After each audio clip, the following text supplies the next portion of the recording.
Di ba kayo hit yun? Ha? Sukog kayo. Hit din siya. Di sa mga reklamo. Nya? Karang di sa mga reklamo. Welcome back na naman po kayo sa ating YouTube channel mga Kadits B. Ibabahagi ko po sa inyo ngayon mga Kadits B kung paano natin sinusuri ang mga inahing baboy at mga dumalagang baboy na pwede na pong mapabridan.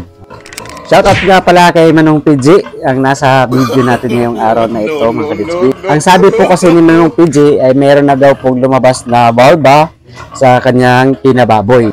At pinuntahan naman po natin ito para masuri ang kanyang inahing baboy po. Kung nasa tama na po ba ang paglalandi. Ito nga pala ang pinakaunang araw na chinek natin yung kanyang inahing baboy. 12 seconds later.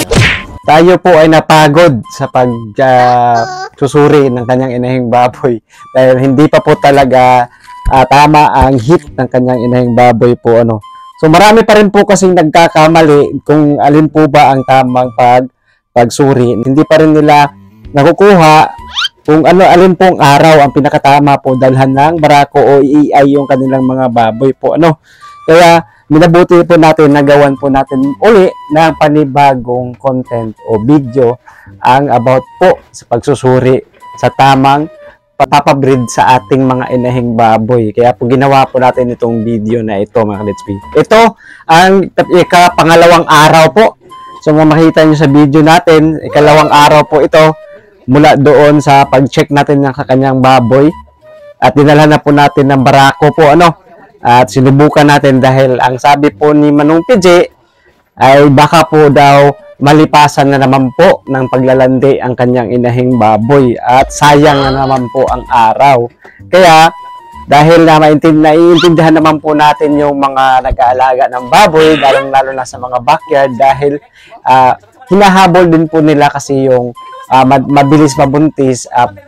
Pagkawalay ng mga biik ay mabuntis na kaagad yung kanilang inahing baboy para hindi po masayang yung araw. Ayun po yung mga hinahabol po talaga kadalasan ng mga backyard hog raiser. Para sa amin naman pong mga boar handler, ito po ay isang mission failed dahil napakahirap din po magdala ng mga barako papunta po sa inyong mga kulungan po sa backyard, lalo pa dito sa amin binabiyahe po talaga yung barako, nilalakad, binabiyahe. At sa mga ganyang kaso kapag hindi po nakapag-breed ang ating barako, ayan po ay mag-iinit po yung mga ulo ng barako. Ang pagdidiskitahan yan pag uwi ng bahay ay yun po yung mga boar handler. Kapag po kasi ang barako ay hindi nakapag-breed dahil lalong-lalo na pag nadala na po natin doon sa mga inahing baboy dahil umaangat na po yung kanyang hormone kapag nakakita po siya ng mga baboy na babae, kaya po umiinit po yung ulo kapag hindi po nakapag-breed ang ating barako. Kaya sa kaso po namin ni Panong PJ, ito po yung pangalawang araw na dinala na po namin ng barako. So kung makikita nyo po sa video namin ay medyo nahihirapan po talaga kami dahil hindi pa po talaga magpapasampa yung kanyang inahing baboy. Ang sa akin lang ay napilitan lang po tayong dalhan ng barako dahil medyo may kakulitan po si Manong PJ po para po maniwala siya na kinabukasan pa po talaga dapat dinadalhan ng barako yung kanyang inahing baboy. Dahil pangalawang araw pa lang naman po ng paglalandi ng kanyang inahing baboy. So hindi pa po tama yung hit ng kanyang baboy. At pagdating po kinabukasan, ay dinala na po natin ulit ng barako yung kanyang inahing baboy.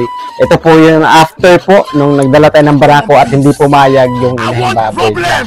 4 hours later. Sa pangalawang araw na pagdala natin ng barako sa kanya, dito po ay tamang-tama na po ang hit ng kanyang inahing baboy. Talagang hindi na pumapalag yung kanyang inahing baboy. Kaya in-explain ko at pinaliwanag ko kay Manong PJ na Manong PJ, ito po yung pinakatamang araw kapag tayo po ay magtatawag ng mga boar handler na kagaya namin. O papacheck up nyo po muna yung inahing baboy nyo bago nyo po padadalhan ng barako para hindi po tayo mahirapan at mapagod sa kakadala ng barako at ma-stress yung inahing baboy nyo at ma-stress din yung barako at pati tayo ma-stress Manong PJ. Pero sa awa ng Diyos, dito sa ikatlong araw ay talagang sumpa na po ang kanyang inahing baboy. Kaya panoorin na lang po natin yung video at Sana po may matutunan po tayo ng kaunting pag-share natin. Kumbaga, ito po ay isang pag-share ko sa inyong mga nag-aalaga ng mga inahing baboy at nagpapabreed ng inahing baboy, nagpapa-AN ng inahing baboy. Ang ikatatlong araw po talaga yung pinakatamang magpadala ng barako o magpa-AI. Mula doon sa paglabas ng kanyang balba sa kanyang kinababoy po. Sana po meron po tayong konting natutunan dito sa ating panibagong video. At huwag niyong kalimutan nga pala mga ka-DHB, meron tayong TikTok shop na pwede niyo po kayong mag-order doon ng mga sisical powder na cash on delivery. Pwede niyo pong orderin doon sa ating Yellow Basket. Puntahan lang po natin ang Because It's B TikTok shop. At kung mag-order kayo ng mga vitamins, pampurga, mga gamit sa inyong baboy, syringe, o pamputol ng mga buntot, pamputol ng mga ipin, nandun po sa ating TikTok shop. At pwede nyo pong puntahan ang ating TikTok shop ni Decals HB at makakapag-order din po kayo doon na ganyang gamit sa ating pag-aalaga ng mga baboy. At sana mayroon po tayong natutunan. Huwag kalimutan mag-follow sa ating Facebook page at sa ating TikTok shop.